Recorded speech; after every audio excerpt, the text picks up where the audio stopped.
नमस्ते dear viewers. आज के इस वीडियो में हम लोग हमारा मैग्नेटोस्टैटिक्स का 5वां वीडियो डिस्कस करने वाले हैं।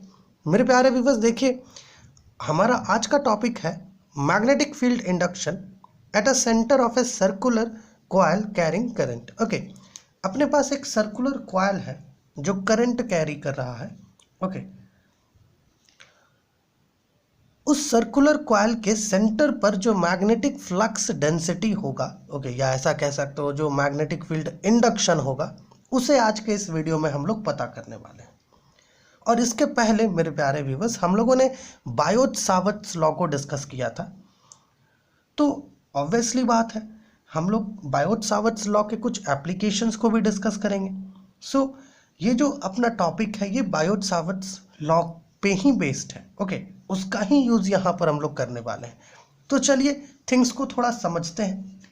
ओके, इसके लिए मेरे प्यारे व्यूअर्स, हम लोगों ने यहाँ पर चलिए एक फिगर लेकर के समझते हैं। ठीक है, ऐसे तो फिगर यहाँ पर ड्रॉन है, बट थोड़ा हम लोग इसको समझते हैं। मान लीजिए मेरे प्यारे व्यूअर्स कि अपने पास यहाँ पर एक सर्कुलर कॉइल है। ठीक है, जस्ट इमेजिन कि ये एक सर्कुलर कॉइल है इस प्रकार से कि इस सर्कुलर कॉइल का जो रेडियस है वो r है और सेंटर O है, और ये जो सर्कुलर कॉइल है ये 1 टर्न कंसिस्ट कर रहा है ना। मतलब इसके पास केवल एक ही टर्न है, क्योंकि देखिए कॉइल है ना, तो कॉइल के पास तो है ना कितने नंबर ऑफ टर्न्स भी हो सकते हैं, है ना, कितने नंबर ऑफ टर्न्स भी हो सकते हैं। ओके, 10 टर्न, 15 टर्न, है ना, कितने नंबर ऑफ टर्न्स भी हो सकते हैं। बट हम लोगों ने जो कॉइल कंसिडर किया है उसके पास केवल एक टर्न है। ओके, और मान लीजिए इसमें जो करंट फ्लो कर रहा है, ओके, जो करंट फ्लो कर रहा है वो I है। जस्ट इमेजिन, वो भी क्लॉकवाइज डायरेक्शन में। ठीक है, जो करंट फ्लो कर रहा है अपना इस सर्कुलर कॉइल में वो I है। हम लोग करते क्या है मेरे प्यारे व्यूअर्स, एक छोटा सा लेंथ एलिमेंट कंसिडर कर लेते हैं इस कॉइल का। ओके, ये जो अपना सर्कुलर कॉइल है, मान लीजिए इस सर्कुलर कॉइल में हम लोगों ने एक छोटा सा लेंथ एलिमेंट dl कंसिडर कर लिया इस प्रकार से कि इस लेंथ एलिमेंट का जो डायरेक्शन है वो इस साइड है ना। लेंथ एलिमेंट का जो डायरेक्शन है वो इस साइड है, और इस लेंथ एलिमेंट का जो डिस्टेंस है सेंटर से, चलिए उसको r ले लेते हैं क्योंकि ये तो रेडियस ही है। ओके, और जो डिस्टेंस है अपना लेंथ एलिमेंट का और जो डायरेक्शन है अपना लेंथ एलिमेंट का, इन दोनों के बीच का जो एंगल यहाँ पर बनता है उसको थीटा ले लेते हैं। ओके, और जनरली आप ये ऑब्जर्व कर पा रहे हैं कि जो थीटा है वो 90 डिग्री का है। ये सारी चीज़ें आप समझ रहे हैं, यही सारी चीज़ें यहाँ पर हम लोग लिख करके रखें।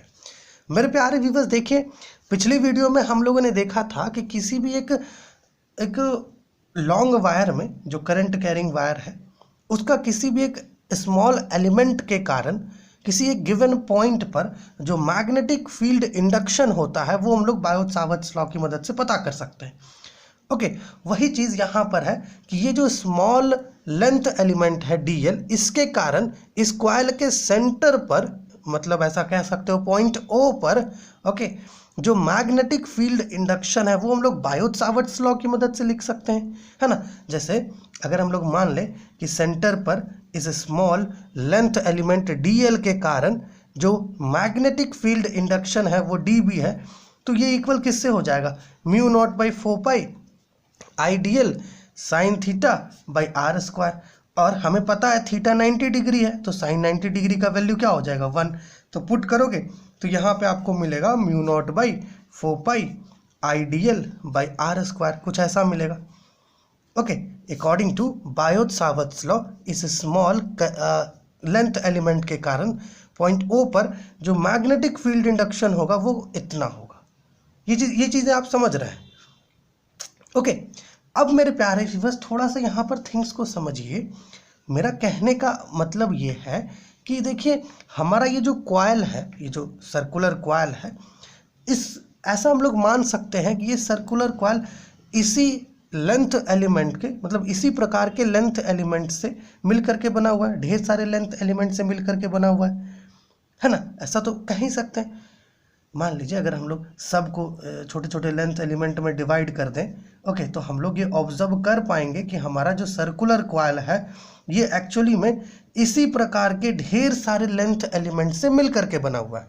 तो क्या हम लोग ऐसा नहीं कह सकते कि इस पूरे सर्कुलर कॉइल के कारण हमारा जो सेंटर है ओ, इस पर जो मैग्नेटिक फील्ड इंडक्शन होगा, ओके, वो इससे इक्वल होगा। चलिए मान लेते हैं बी मैग्नेटिक फील्ड इंडक्शन है, तो ये आपका इक्वल होगा किससे, summation mu naught by 4 pi I D L by R square, ठीक है, ओके, क्योंकि यहाँ पे लार्ज नंबर ऑफ इस प्रकार के एलिमेंट्स प्रेजेंट है, सेम एलिमेंट्स, तो सब के कारण क्या होगा, इतना मैग्नेटिक फील्ड होगा। उन सब का सम निकालेंगे तो हमें जो है टोटल मैग्नेटिक फील्ड इंडक्शन मिलेगा इस पॉइंट ओ पर due to this whole current carrying circular coil, okay, इसलिए यहाँ पे समेशन लगाए।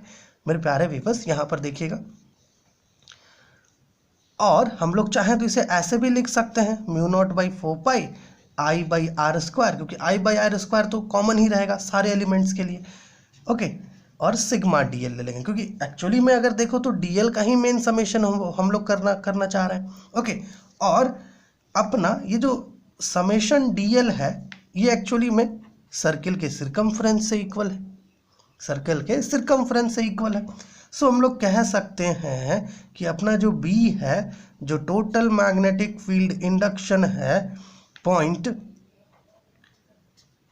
ओ पर, या ऐसा कह सकते हो सेंटर ओ पर, due to this whole circular coil carrying current I is equal to mu naught I by 4 pi R square 2 pi R. यहाँ से कैंसिल कर दो, यहाँ आर बचेगा और यहाँ पे आपके पास 2 बचेगा। तो देखिए क्या आ रहा है, mu naught I by 2r आ रहा है, ओके। उसी प्रकार मेरे प्यारे व्यूअर्स थोड़ा यहाँ एक और चीज़ समझिए, हम लोगों ने ये जो कॉइल लिया है, ओके, इस कॉइल के पास क्या है, केवल और केवल सिंगल टर्न प्रेजेंट है, इसलिए हमारे पास b का वैल्यू कुछ ऐसा मिल रहा है, mu naught I by 2r, माफ़ कीजिएगा पाई नहीं होगा 2r होगा, 2r, ओके। लेकिन मान लीजिए मेरे प्यारे viewers, if circular coil consists of n turns, मान लीजिए अपना जो गिवन सर्कुलर कॉइल है अगर वो n number of turns consist करे, तो उस स्थिति में क्या करेंगे, देखिए उस स्थिति में हम लोग जो गिवन अपना फॉर्मूला है इसको n से मल्टीप्लाई कर देंगे, n mu naught I by 2r, ठीक है। तो इन दोनों फॉर्मूलाज को ध्यान रखिएगा, ओके। यही चीज़ जो है, यही सारी चीज़ें हम लोग यहाँ पर की हैं, थोड़ा इसको देख लीजिए। Let us consider a circular coil of 1 turn off radius r and centre O carrying current I, ठीक है, यहाँ पे क्लॉकवाइज डायरेक्शन में करंट को हम लोग लिए हैं, ठीक है।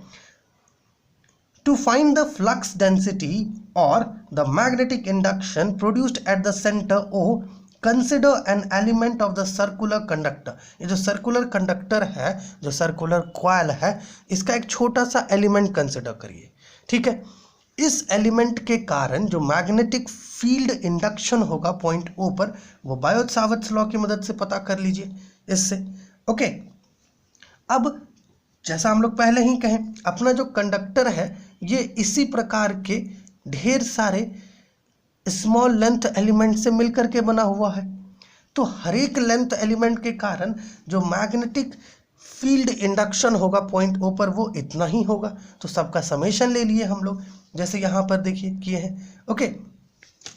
तो ये चीज़ हम लोग यहाँ पर ऐसे लिखे हुए हैं कि the whole circular coil is made up of a large number of such elements of length dl, thus the total magnetic field induction at center due to entire coil is can be written as B is equal to mu naught by 4 pi I dl r square, okay, यहाँ पर sigma लेना होगा, ठीक है। अब ये चीज़ तो हम लोग कर ही चुके हैं, यहाँ पे ये सारी चीज़ें आपको समझा ही दी हैं, बट एक बार फिर से यहाँ पर आपको करके दिखा देते हैं, mu naught by 4 pi, okay, I by R square sigma dl, okay. और आपको पता है ये जो सिग्मा है, ऐसे हम लोग इस समेशन को सिग्मा पढ़ते हैं हर बार, ठीक है, बट समेशन है ये, ठीक है। Summation dl is equal to 2 pi R, क्योंकि ये एक्चुअली में सर्किल के सिरकमफ्रेंस से ही तो इक्वल होगी, okay. Now put this value in the above expression, okay, 2 pi R and we get formula like this, mu naught I 2r, ठीक है। सो B क्या मिल रहा है, देखिए म्यू नॉट आई और 2r। वहीं अगर n number of turns present होगा तो फॉर n टर्न्स b का वैल्यू क्या हो जाएगा, n mu naught I by 2r। ठीक है, तो ये टॉपिक आप अच्छे से समझ गए होंगे hope. Magnetic field induction eight A centre of a circular coil carrying current. अगर एक सर्कुलर कॉइल है जो करंट कैरी कर रहा है, तो उस सर्कुलर कॉइल के सेंटर पर जो मैग्नेटिक फील्ड इंडक्शन होगा वो हम लोग इस फॉर्मूला की मदद से पता कर सकते हैं। ठीक है, for a single turn and for a N turn, दोनों देख लिए। अब बात आती है डायरेक्शन की। तो मेरे प्यारे व्यूअर्स, डायरेक्शन के लिए हम लोग राइट हैंड थंब रूल का प्रयोग कर सकते हैं। जैसे ये अपना राइट हैंड है, ओके, ये अपना 4 को है ना, 4 फिंगर, और ये अपना थंब। तो ये जो थंब है ना, ये जो थंब है, ये थंब ही हमें मैग्नेटिक फील्ड इंडक्शन का डायरेक्शन बताता है। जैसे मान लीजिए कि जैसे यहाँ तो करंट क्लॉकवाइज डायरेक्शन में फ्लो कर रहा है, ओके, तो ये जो अपना 4 उंगली है, ये करंट के डायरेक्शन में कर्ल होता है कुछ इस प्रकार से। ठीक है, और जो अपना थंब है ना, वो मैग्नेटिक फील्ड इंडक्शन का डायरेक्शन दे रहा है। ऐसे आपको थंब दिख नहीं रहा होगा, नीचे आ जा रहा है। ओके, जब करंट सर्कुलर कॉइल में क्लॉकवाइज डायरेक्शन में होता है, तो जो मैग्नेटिक फील्ड इंडक्शन होता है ना, वो perpendicular to the plane of the paper होता है, डायरेक्टेड डाउनवर्ड्स, या ऐसा कह सकते हो इनसाइड द पेपर वो डायरेक्टेड है। लेकिन अगर करंट क्लॉकवाइज डायरेक्शन में होता तो अपना उंगली किधर इस प्रकार से कर्ल होता, जैसे देखिए, और थंब किधर पॉइंट कर रहा है, ऊपर की तरफ। मतलब जो मैग्नेटिक फील्ड इंडक्शन का डायरेक्शन है, ओके, वो perpendicular to the plane of the perpendicular to plane of the paper है, ओके, वो भी अपवर्ड की तरफ डायरेक्टेड है। ठीक है, तो राइट हैंड थंब रूल से आप जो है इस मैग्नेटिक फ्लक्स डेंसिटी का डायरेक्शन देख सकते हैं। ठीक है ना, तो ये सारी चीज़ें जो है आप समझ गए होंगे।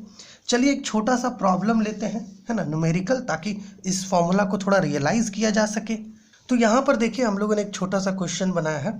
अ circular coil has a radius of 0.1 metre and a number of turns of 50. Calculate the magnetic induction at the center of the coil when a current of 1 ampere flows in it. Okay, थोड़ा यहाँ देखिएगा, एक circular coil है जिसका radius अपने पास 0.1 metre given है, और इसमें जो करंट फ्लो कर रहा है वो 0.1 एम्पियर का है, और इसके पास जो नंबर ऑफ टर्न्स हैं वो 50 हैं।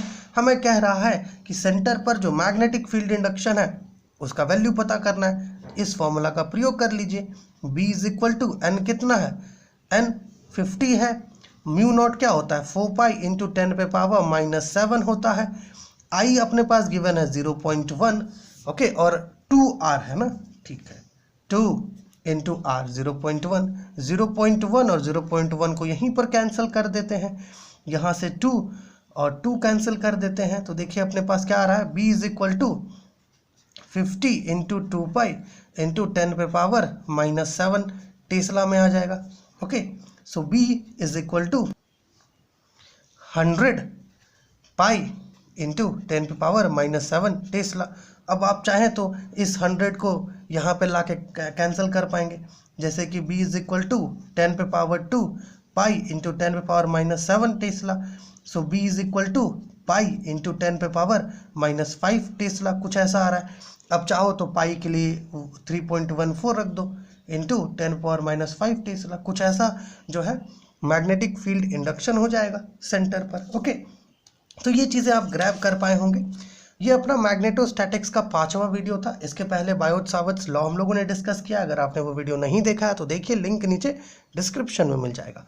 क्या है, magnetic field induction at a centre of a circular coil carrying current.